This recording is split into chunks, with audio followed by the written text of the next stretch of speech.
السلام عليكم ورحمة الله وبركاته. الحمد لله وكفى وسلام على عباده الذين اصطفى أما بعد فأعوذ بالله من الشيطان الرجيم بسم الله الرحمن الرحيم وأما بنعمة ربك فحدث صدق الله العظيم. বাইতুল শরফ আঞ্জুমান ইত্তেহাদ বাংলাদেশের আজকের এই প্রতি বছরের ন্যায় ইসালে সওয়াব মাহফিলের শ্রদ্ধাভাজন বরেণ্য সভাপতি আমাদের সকলের সেরতাজ বাইতুল শরফ এই অরাজনৈতিক আধ্যাত্মিক দরবারের রাহবার,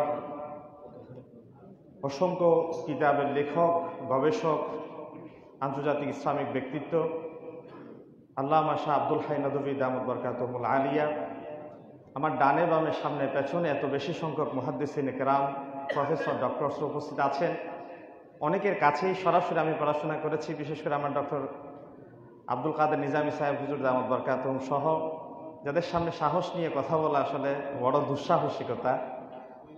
আমি আমার আসাতেদায়ে কেরামদের কাছে দোয়া চাই, আসলে এই ধরনের মঞ্চে দাঁড়িয়ে কথা বলে, বিশেষ করে আবু সালেম মোহাম্মদ সলিমুল্লাহ দামত বরকাতুহুম, যিনি সে ঐতিহাসিক প্যারেড ময়দানে আন্তর্জাতিক ব্যক্তিত্বরা কেউ ইংরেজিতে কেউ আরবিতে কথা বলার পরে যিনি বাংলাতে ট্রান্সলেট করে আমাদেরকে জানাতেন আমাদের মাতৃভাষায়, এইসব ব্যক্তিত্বদের সামনে কথা বলা এটা একটা বড় প্রশিক্ষণ মনে করি আমি। তো আজকে যে বিষয়ে কথা বলার জন্য আসলে চিন্তা করেছিলাম, সেই বিষয়টা এখানে বসেই সব আলোচকের আলোচনায় যেহেতু চলে এসছে, বসতে বসতে চিন্তা করলাম যে আলোচনায় নতুন একটা বিষয় নিয়ে আজকে কথা বলতে চাই। সেটা হচ্ছে যেই দরবারে আমরা অবস্থান করছি সেই দরবারের নামটা সম্পর্কে যদি আমরা একটু বলি, আমার মনে হয় সেটা একটা ব্যতিক্রমী কথা হবে, নতুন একটা ইনফরমেশন হবে। এজন্য বলছি আজকে আমি একটু চিন্তা করতে চাই যে বাইতুল শরফ আঞ্জুমান ইত্তেহাদ বাংলাদেশ এই নামটা কিভাবে এসেছে বা এই নামের অর্থটা কি।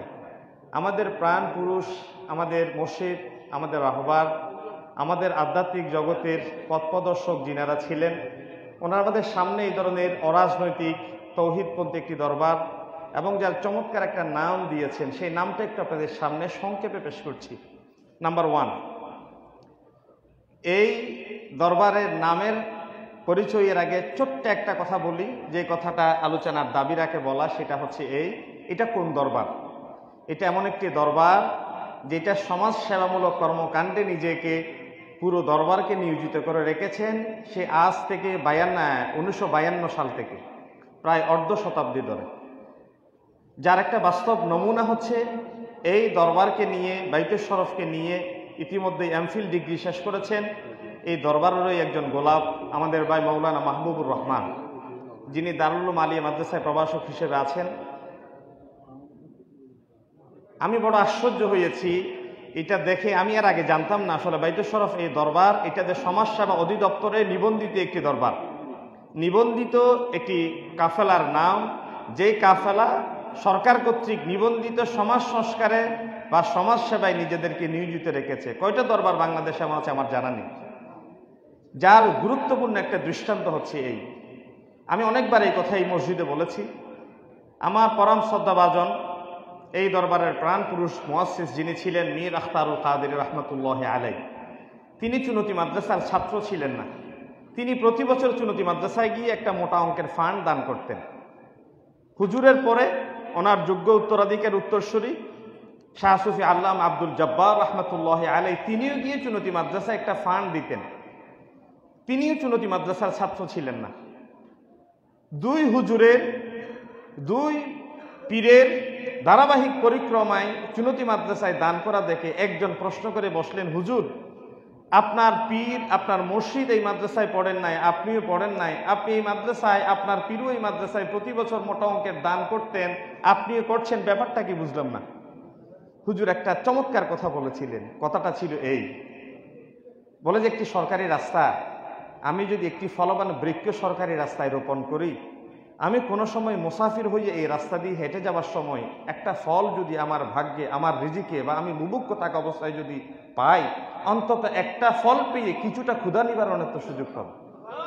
বলে যে সেই ফলটা আর কেউ নয়, সেই ফলটা হচ্ছে জগতের শ্রেষ্ঠতম বাহরুল উলুম, অন্যতম আধ্যাত্মিক জগতের রাহবার বাহরুল উলুম ওয়াল ফুনুন আল্লামা শাহ সুফি মরহুম মগফুর কুতবুদ্দিন রহমতুল্লাহ আলাইহি, যে তার দুই শাইখের বীজ বপন করা জমিনের একটা ফুটন্ত গোলাপ, এবং সেই ফুটন্ত গোলাপ তার আরেকজন যোগ্য উত্তরসূরিকে এই দরবারের হাল হাতে তুলে দিয়ে আমি শুনেতে একদিন আশ্চর্য হয়ে গিয়েছি।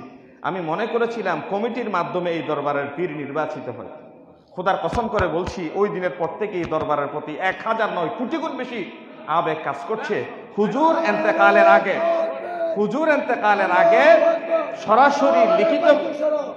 সরাসরি হুজুর লিখিতভাবে আমাদের আল্লামা শাহ আব্দুল হাই নদভী দামত বরকাতুহুমকে এই দরবারের দায়িত্বভার কাঁধের উপর তিনি উঠিয়ে দিয়ে গিয়েছেন। আলহামদুলিল্লাহ বলি আমরা। তাহলে লাইক ফাদার লাইক সান, যেমন গাছ তেমন ফল। গাছ তোর নাম কি?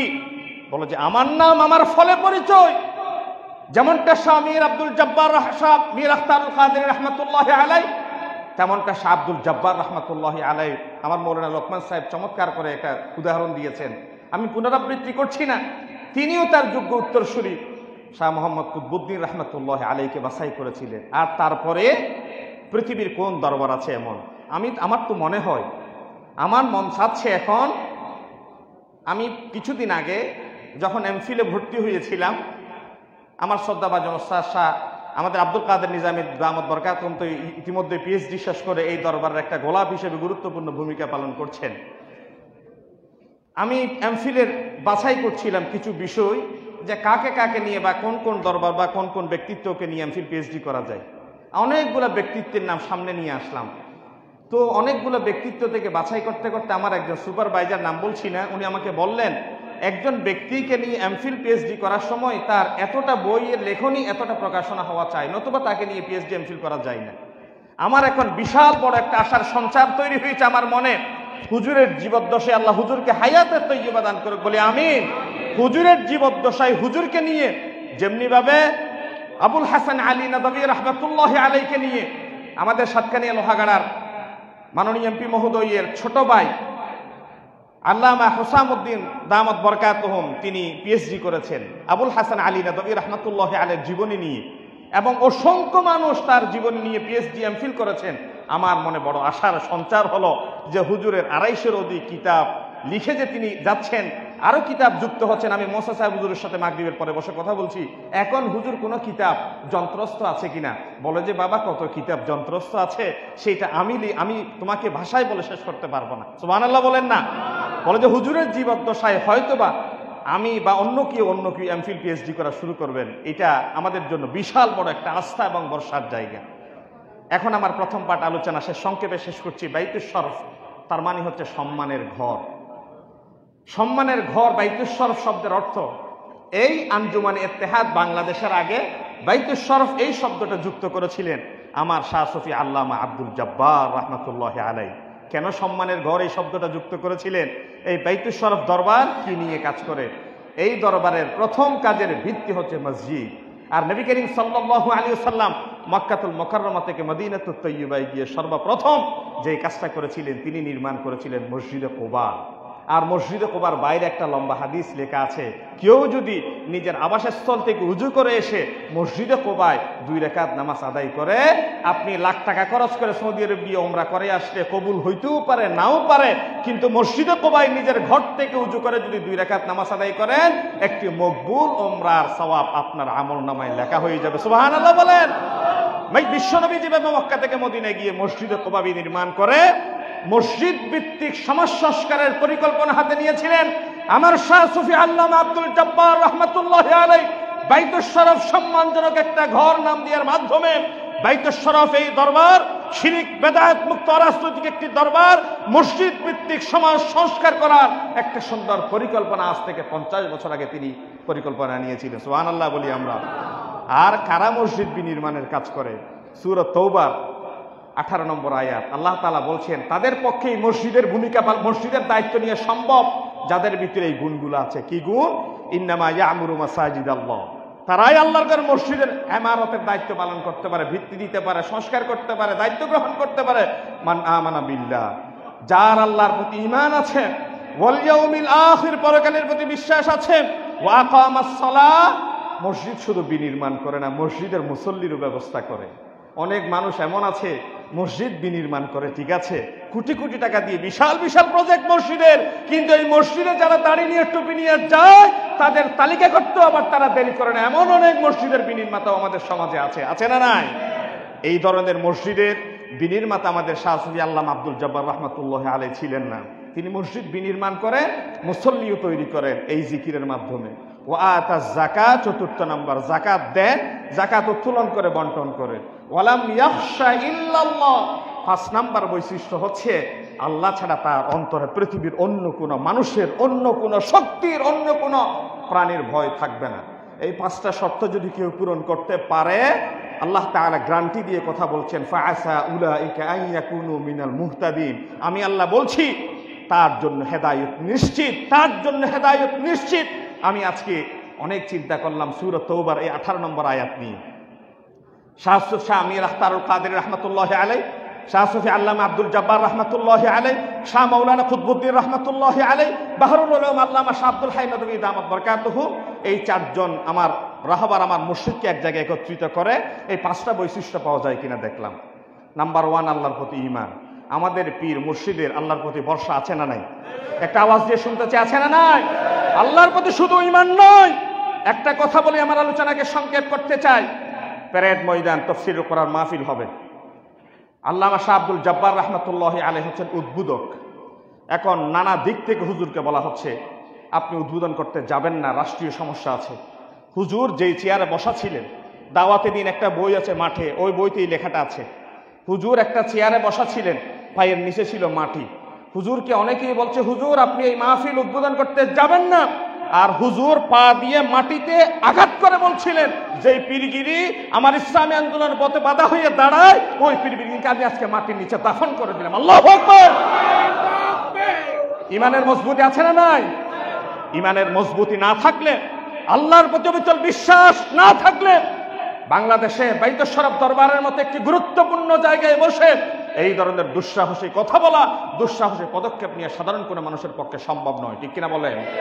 2 নাম্বার, পরকালের প্রতি বিশ্বাস।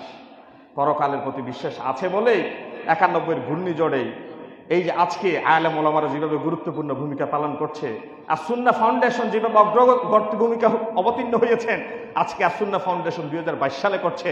আজ থেকে 22-25-40 বছর আগে 1991 সালে যে বাঁশখালীতে যখন মানুষের লাশ শিয়াল কুকুর টেনে টেনে কাটছিল, তখন এসা আমাদের ইমামুজ জাকিরিন নুরুল ইসলাম রহমাতুল্লাহি আলাইহি আমাকে হুজুর কাছে টেনে কথাগুলো বলতেন।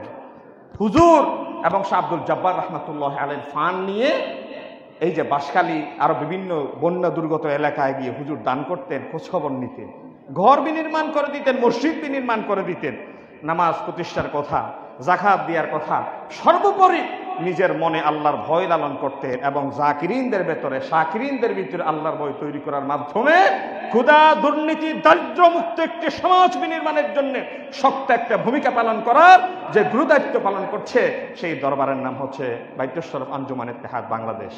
2 নাম্বার, আঞ্জুমান, এটা নাজমুন শব্দের বহু বচন, অর্থাৎ নিশিরাতে আকাশের বুকে অসংখ্য তারকাপুঞ্জ সম্মিলিতভাবে যদি কোনো বিষয় আহ্বান করে তাকে বলা হয় নজম, আঞ্জুমান। এই শিরিক বেদাতে ভরপুর এই অসংখ্য দরবারের ভেতরে শিরিক এবং বেদাত থেকে মুক্ত করে জাতিকে সত্য সুন্দর পথের দিকে আহ্বান করার যে দল, সেই দলের নাম হচ্ছে বাইতুল শরফ। যেই দরবে আমি সামনে ছিলাম আজকে, অনেকে হুজুরকে পায়ে ধরে সালাম করতে চাচ্ছে। হুজুর অন্য দরবারে হইলে পা টেনে দিয়ে বলে টাকা দাও, পায়ে ধরে সালাম করো, তোমাকে জান্নাতের গ্যারান্টি দিলাম। হুজুর প্রথমেই বারণ করছে না, পায়ে ধরে সালাম করার দরকার নেই, পায়ে ধরে সালাম করার দরকার নেই। তুমি তাওহীদ ঠিক করো আগে। শিরিক এবং বেদাতের বিরুদ্ধে যে জিহাদ ঘোষণা করার দরবার, সেই দরবারের নাম হচ্ছে বাইতুল শরফ আঞ্জুমান ইত্তেহাদ।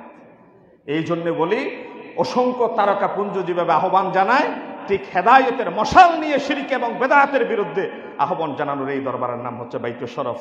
যেমনিভাবে কথা একদম সংক্ষেপে করছি, নবী করিম সাল্লাল্লাহু আলাইহি ওয়াসাল্লামের উদাহরণ দিচ্ছে আল্লাহ তাআলা কোরআনুল কারীমে। কিভাবে দেখেন, একজন নাবিক, উত্তাল তরঙ্গ বিক্ষুব্ধ ঢেউমালা, পথ নাই, কুল নাই, কিনারা নাই, কোনো দিকেই তিনি পথ খুঁজে পাচ্ছেন না। এমত অবস্থায় তিনি কোন দিকে যাবেন কিংকর্তব্য বিমূঢ়। হঠাৎ তিনি দূর থেকে ছোট্ট ছোট্ট করে টিম টিম করে প্রজ্বলিত একটা আলু দেখলেন। আলু দেখেই তিনি বুঝতে পারছিলেন অন্তত কোনো দিকে কোনো পথ না থাকলেও, ডেস্টিনেশন খুঁজে না পেলেও ওই জায়গায় কোনো মানুষ তো আছে, ওই মানুষের কাছে গেলে একটা পথ খুঁজে পাওয়া যাবে, তার দিকে ছুটে চললেন। আল্লাহ তাআলা আমার নবীকে দুনিয়াতে পাঠানোর উদাহরণ দিচ্ছে অর্থাৎ সারা পৃথিবীতে ঘোর অন্ধকার অমানিসার ভেতরে মক্কার উপকণ্ঠে মা আমেনার গর্ভে আল্লাহ তাআলা হেদায়েতের মশাল প্রজ্বলিত করবার জন্য একজন নূরকে পৃথিবীর জমিনে পাঠিয়েছিলেন, তিনি আর কেউ নন, মুহাম্মদুর রাসূলুল্লাহ সাল্লাল্লাহু আলাইহি ওয়াসাল্লাম। আজকে সারা পৃথিবীর গোমরাহিতে ভরপুর অন্ধকারাচ্ছন্ন সমাজে দ্বীন প্রতিষ্ঠার অতন্দ্র প্রহরীর ভূমিকা নিয়ে যে দরবার ভূমিকা পালন করছে, ওই দরবারের নাম হচ্ছে বাইতুল শরফ আঞ্জুমান ইত্তেহাদ বাংলাদেশ। ইত্তেহাদ শব্দের ব্যাখ্যা কোনোদিন করবো ইনশাআল্লাহ। আজকে সময়ের স্বল্পতার দরুন কথা এখানে শেষ করলাম। আপনাদের দোয়া চাই, হুজুরের জন্য দীর্ঘ হায়াত, সুস্থ জীবন যেন আল্লাহ দান করে।